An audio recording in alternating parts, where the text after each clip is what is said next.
I want to begin our panel today by turning the table to Vikram. Vikram, would you take us through your thinking process of developing the series? What started all?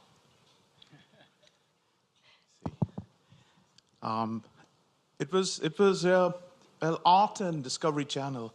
For those of you who do watch our channel, don't exactly go together.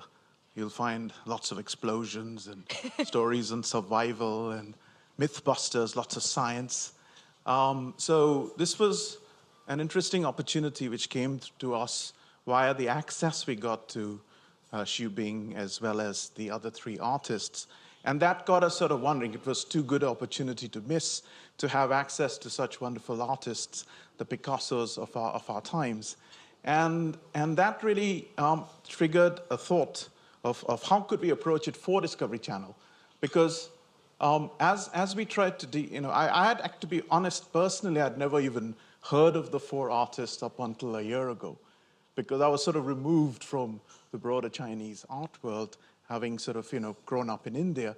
But then through this process, as I understood the life, work, and times of these artists, including Hsu-Bing, what became very clear, and that's where the opportunity to convert this into a Discovery Channel series in the approach you saw, was the first instinct was the stereotype we have of Chinese culture: Great Wall, Middle Kingdom, inscrutable, mysterious. That's how it's seen outside the broader Chinese society.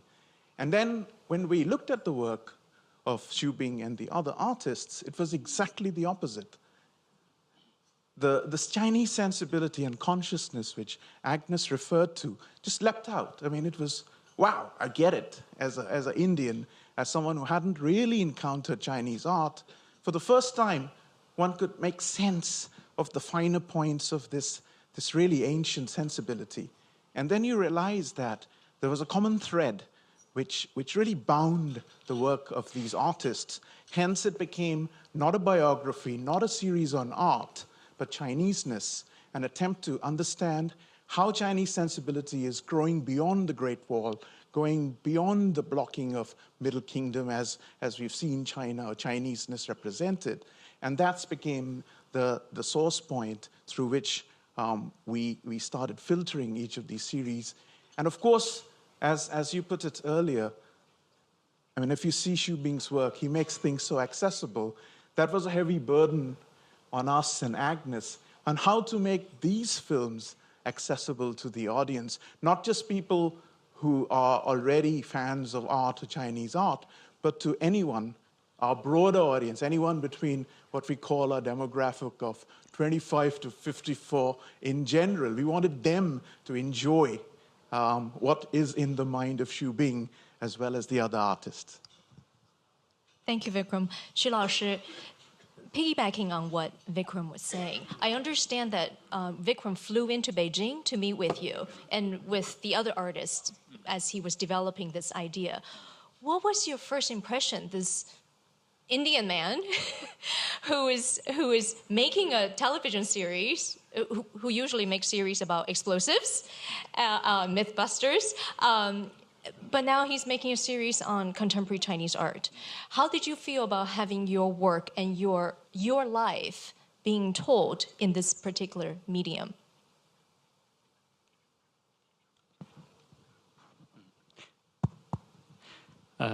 谢谢大家哈。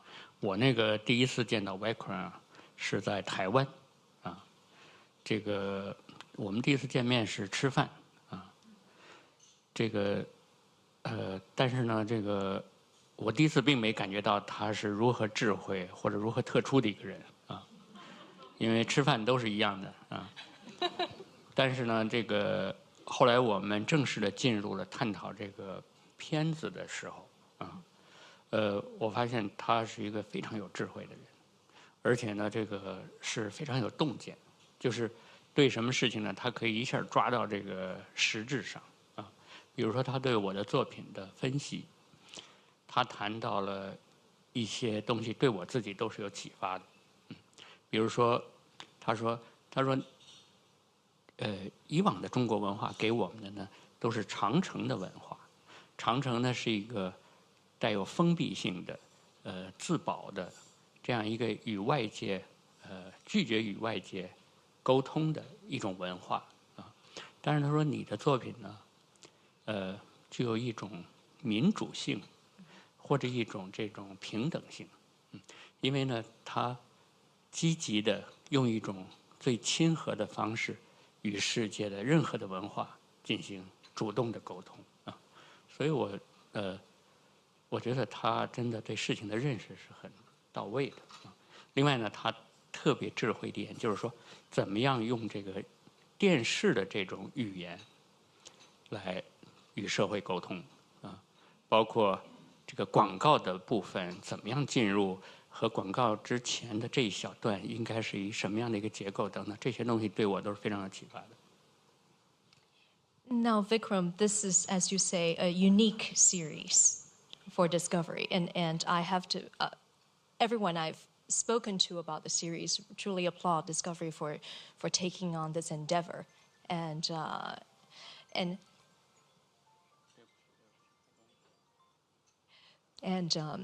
so, would you tell us what were the greatest challenges, as Professor Xu Bing was saying, to introduce contemporary Chinese art, to investigate contemporary Chinese consciousness through this particular medium? First of all, thank you, Laoshe, for your kind words. It's I've come to learn and learn so much and have been honored by your friendship. So it's been absolutely wonderful for us as well, and for me in particular. The challenges, to be completely candid and honest, I mean, we are Discovery Networks Asia Pacific. We aren't as wealthy as our much richer cousin in the US. So we had, a real challenge in the amount of budget we could raise. And then in terms of timing, we wanted to make sure the broadcast of this fine series coincided with on-ground exhibitions as far as possible of the artists themselves. And of course, as Agnes said, when we talked to Agnes and she kindly agreed to host the series, it came bang in the middle of her wedding plans and her honeymoon, not just wedding plans, including her honeymoon. So that was sort of one set of challenges, because that just gave us just about 6-7 months to do 4 episodes, and the kind of work and stress we put Agnes under, and the kind of stress we put Xu Bing under, 3 days, lots of scenes to sort of, it doesn't look like that when you watch the series. And on top of that, one of the things which is very dear to us at Discovery Channel Asia is not only, of course, to do themes about our world, much like Asia society, in that we share a common goal of getting many key themes about our continent together, but we wanted to work with young directors from our part of the world. So I'm very, very pleased, proud of the series, not just because of the way it came out, but because of the people who made it happen. There were 2 Singaporean directors. There was a Taiwanese director. There was a Japanese-Chinese director. And then many others who were Indians and Singaporeans and Taiwanese who edited, who gave the music, who filmed. So it was truly a pan-Asian effort. And we were also inspired to sort of get this done in our timelines. We had 2 production companies working simultaneously on the same idea. Usually that's not the case. We try and give a project to just one company because our timelines needed to coincide with on-ground events associated with the artists. So it was really tough to get it all done and to the quality we eventually succeeded in making. But as Agnes said, it is simply based on our commitment and our passion. And the broader idea of Chineseness was kind of a unique word which sort of fell into our laps as we sort of brainstormed, because we wanted to go beyond the biography and just a series on art. And I think it was phenomenal. I think the timing of it is phenomenal. The times we are living in, I think we captured zeitgeist. We captured consciousness. And that's why I think it appeals, obviously, to the broader Chinese audience, but anybody who has seen the amazing things that have happened in these parts of the world over the last 10, 15 years, I think this series is kind of capturing that icing on the cake that's beginning to emerge now. So all the challenges and the difficulties were worth it because I think we felt in our hearts we'd stumbled cumulatively together into something really wonderful. Would you agree with that, Xu 老师?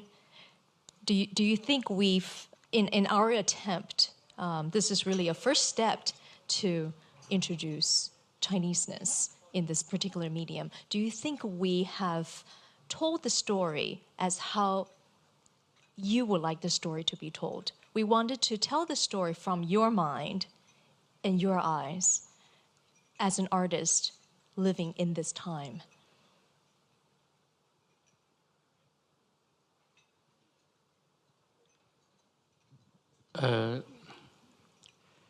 这个片子呢，说实话哈，今天呢是我第一次看到那个最后的版本啊，因为呢，在中国大陆那个就是这个 channel 的播放呢，其实那个时间呢好像有点奇怪啊，所以呢，当时呢就没有看到啊。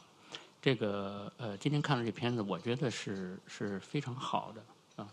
这种好呢，我是觉得它起到了一个作用，就是说，用一种比较平等的，或者说没有太多的就是偏见的。这个偏见包括文化的偏见、政治的偏见和这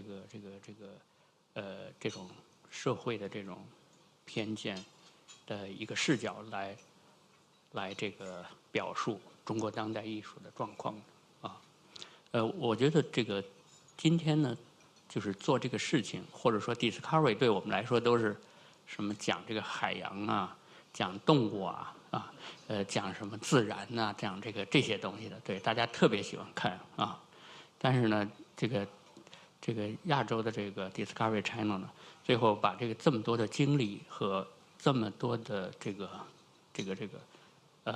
能量呢，用在这个表述中国当代艺术的这么一个节点上啊，我觉得它价值在于，确实我们需要就是从新的或者说更深入的来这个了解这个中国的这个文化内在到底有什么东西啊？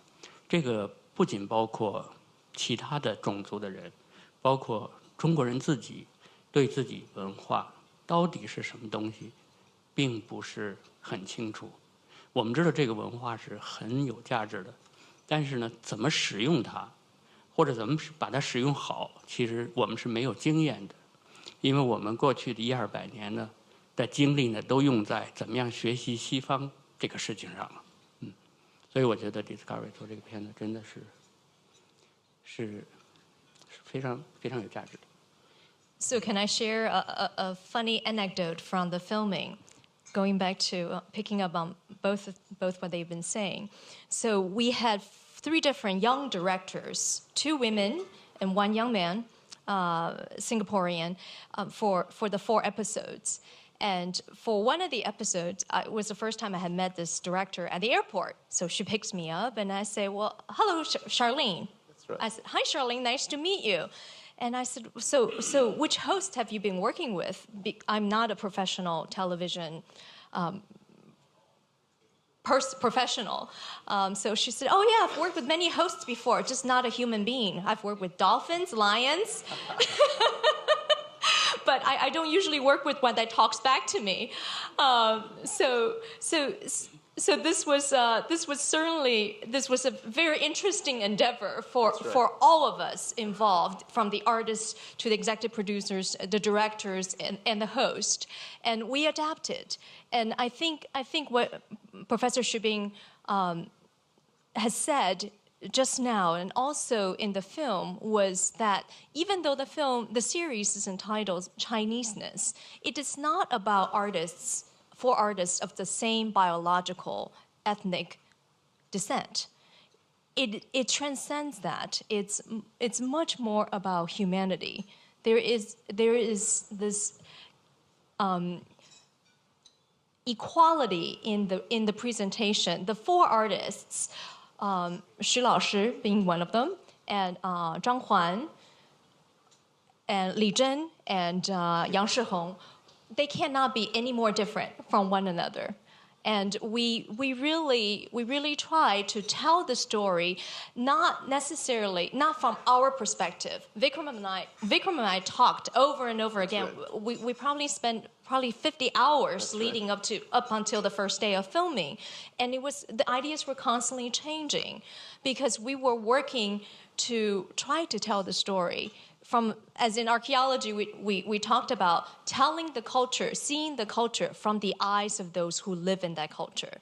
So we really were. I was the eyes and the mind of Professor Xu Bing, and that's what I tried to be in telling the story in this particular episode. And so Xu Laoshi, let me take our audience back. There seems to be this theme of utopia, Utopia, in your episode. I know it also coincided with the opening of Paradise, of traveling to Wonderland. That was to open in late August, and we were filming in early August. So we had the pleasure to be able to work with Professor Xu's team and observing them creating this magnificent work. What is your utopia, and what is China's utopia?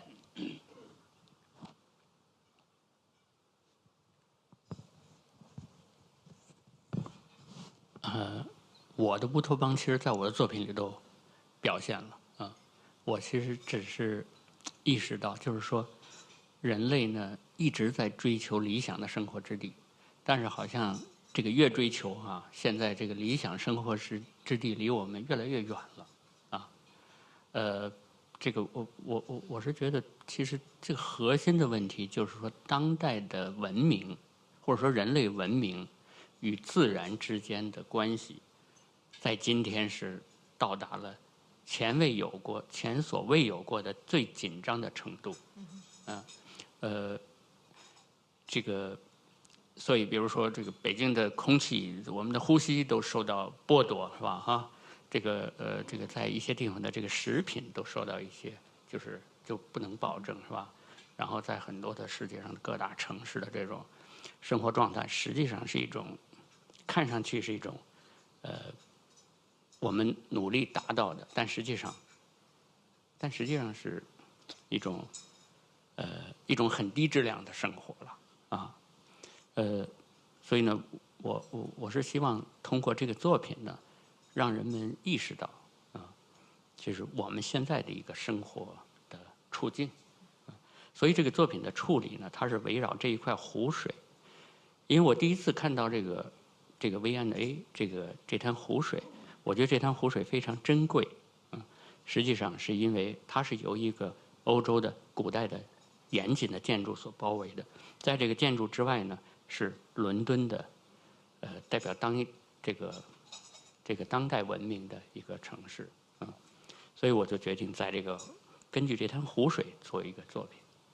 所以这个整个这个处理呢，实际上它是一个非常美好的一个生活的一个景象，而是被这个石头包在里面的，而且它是一个2维半的概念的，就是这些石头都是扁平的啊，它像一个画面，但是它又是一个实体，我们感觉它是现实存在的，但是我们又不能够进入，是这样的一种感觉。If I may follow up on that question, you have currently four exhibitions, one in Taipei, one in New York, the Phoenixes, the Utopia, which is in VMA in London, and of course here just opened last night, Metamorphosis here at Hong Kong Center. How do you get inspired by so many different ideas at the same time? And how do you work through that process of inspiration, of creating these vastly different works of art?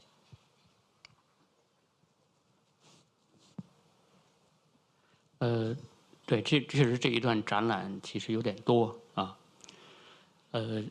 是因为我其实前一段一直在中央美术学院这个管理这个学校啊，后来我发现，艺术家的这个立命之本可能还是要搞创作啊，因为我这个开始前一段呢，我对工作特别认真，知道吧？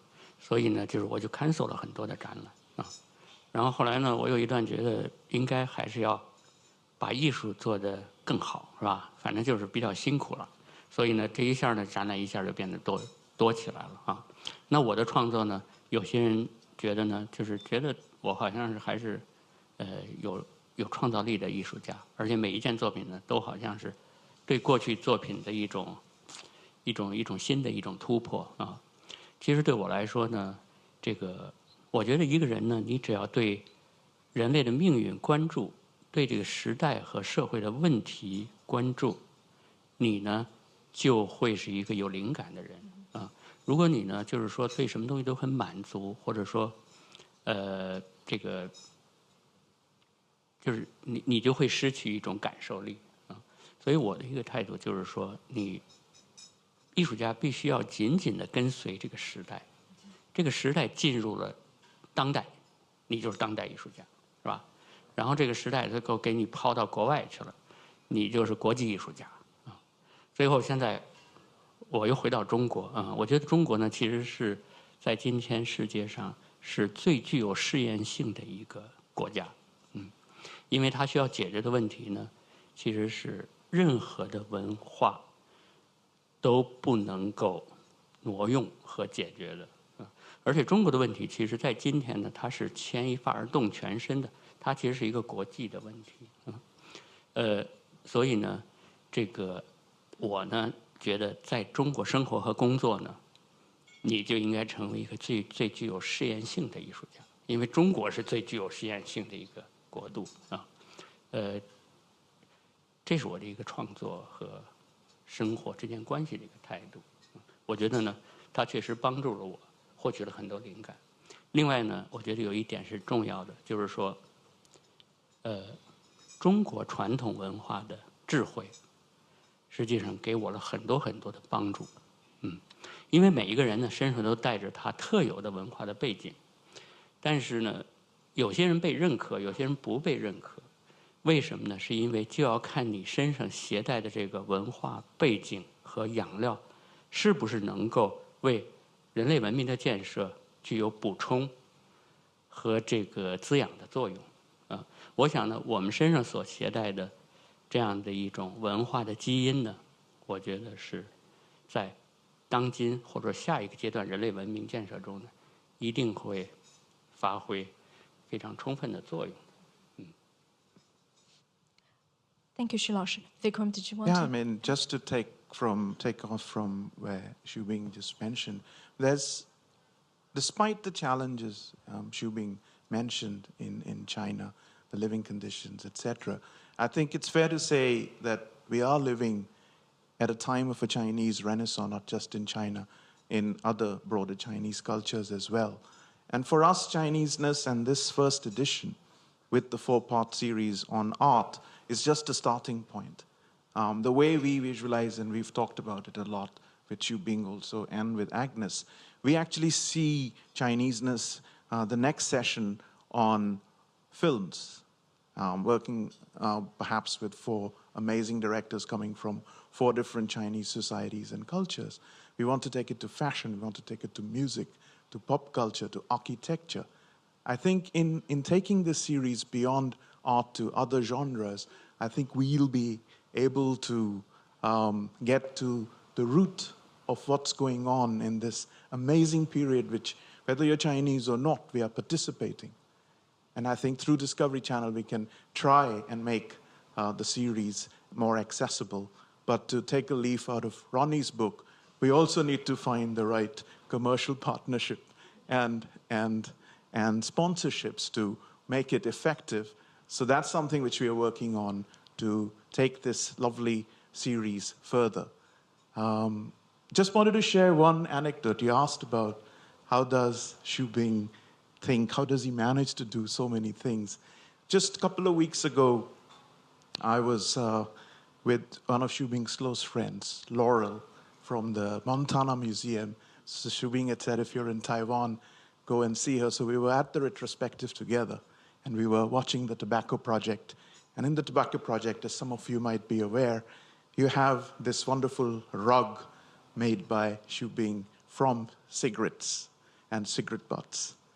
And then as you move around that rug, in the way Hsu-Bing has used the space and the material, and in the positioning of each of those objects, the dimensions of that sort of rug change.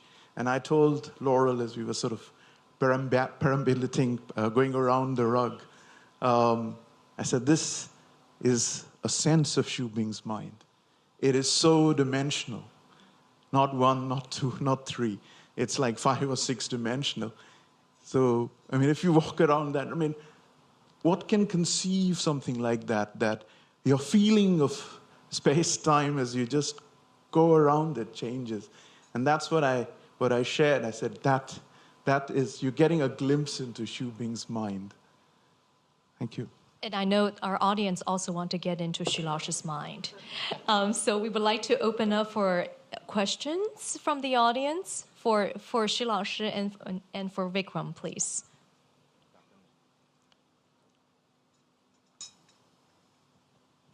Thank you for very wonderful analysis and exposure into this very important subject of Chineseness, which is so relevant.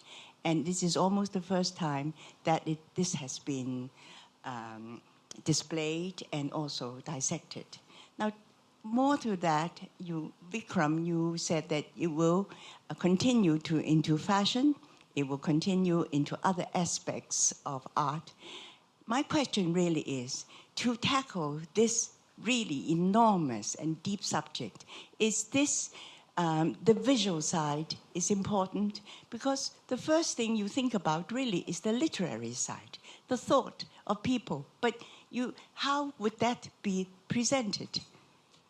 I think the way the structure of this series works is that we filter these spaces, in this instance in art, in each episode through each of the individual artists. So although they are not biographies, the mind of the artist, the life and the works of the artist are central. One of the things which actually, to be honest, one of the models we used when we created this format, which we want to extend to other genres, is the old sort of Buddhist way of seeing life. Is the drop of water part of the ocean, or is the ocean part of the drop of water?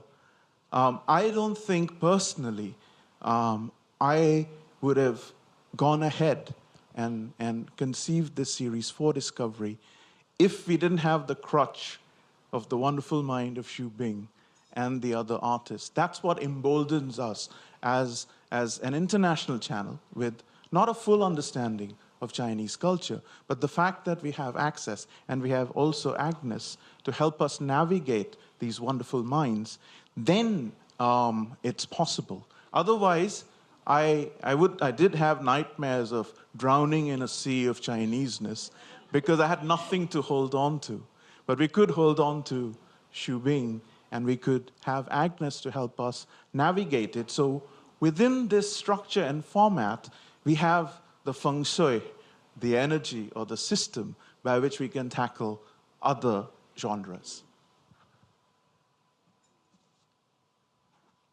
Thank you, Vikram. Do we have another question from the audience? 你好，石老师，我是香港那个浸会大学的艺术系的学生。我是一个学生，我是一个中国人，我也是一个犹太人。那我的愿望就是把中国的文化带给外面的犹太人，然后也把犹太的文化带给香港的中国人。那我最新的作品就是把那个希伯来语写成那个中文，就像你的 New English Calligraphy 一样。那我就觉得，我想请问你的意见，就是我一个人，我跑去 New York， 我去介绍我的像中国的文化的时候，我其实会遇到很多困难的地方。那你就觉得，因为你就是一个很有经验的艺术家，你跑到外面的时候，你就对我们刚刚开始的艺术家，你就觉得有什么的可以建议的地方呢？谢谢。这个问题比较具体哈。这个实际上呢，你看我刚去纽约的时候哈，甚至包括很多的中国的艺术家去纽约，其实我们开始一个认识呢，就是说我们要把自己融入到西方的文化之中。但现在想来呢，其实这个态度呢，其实是有问题的。为什么呢？因为你把你融掉了以后呢，进入到这个文化之中呢，等于你就没有了。而这个地方呢，其实它不需要一个和它一样的东西。这个经过长期这种参与和创作呢，最后我开始意识到，实际上呢，你应该把你身上所携带的优质的东西，因为任何一个文化其实都有优质和盲点的部分啊。但是呢，你把你自己的优质的东西呢，这个如何给它发挥出来，如何给它使用好，我觉得这个是重要的。就是说，你必须要提供给那个世界的东西呢，是大于他们的思维范畴的，或者说对这个系统有所启发的。这个时候，你才能构成一个和这个世界的一个平等的一个对话的关系啊。那比如说，你身上有这个中国文化的基因，也有犹太的基因等等，这些东西呢，都是你的特殊的东西。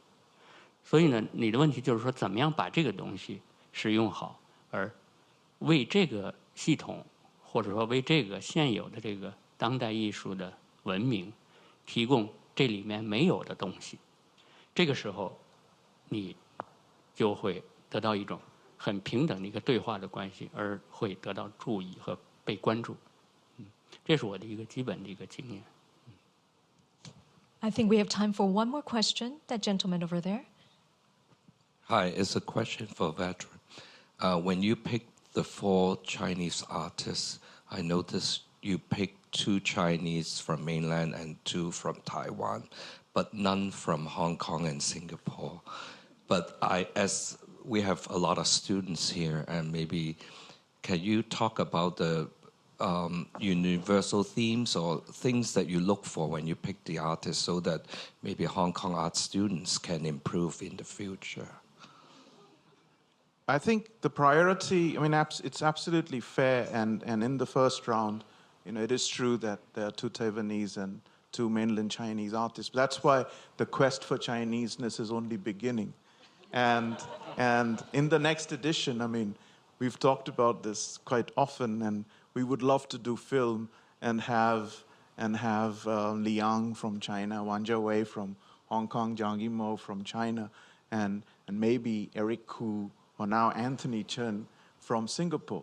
And that's where I think, as we take this idea forward, I think it's important to be able to represent artists from very different but unique Chinese societies. I think that sort of analytical difference and what kind of sensibilities that are produced because of that difference would add so much flavor to this series, and that's definitely one of our goals. But I think the artists themselves do need to be crossover and iconic. I think when we studied the 4 artists to whom we did have access, and as I said, I was someone who hadn't even heard of them, and I have no background really in Chinese art, but what was so obvious is each of them was creating what they do in ways that it just leapt out. It was more than 3-dimensional.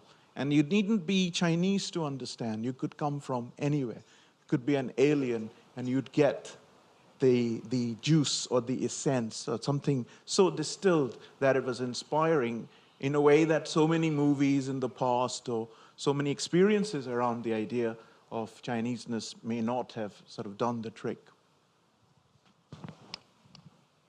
Please join me in thanking Professor Hsu and Vikram for joining us today on that positive note.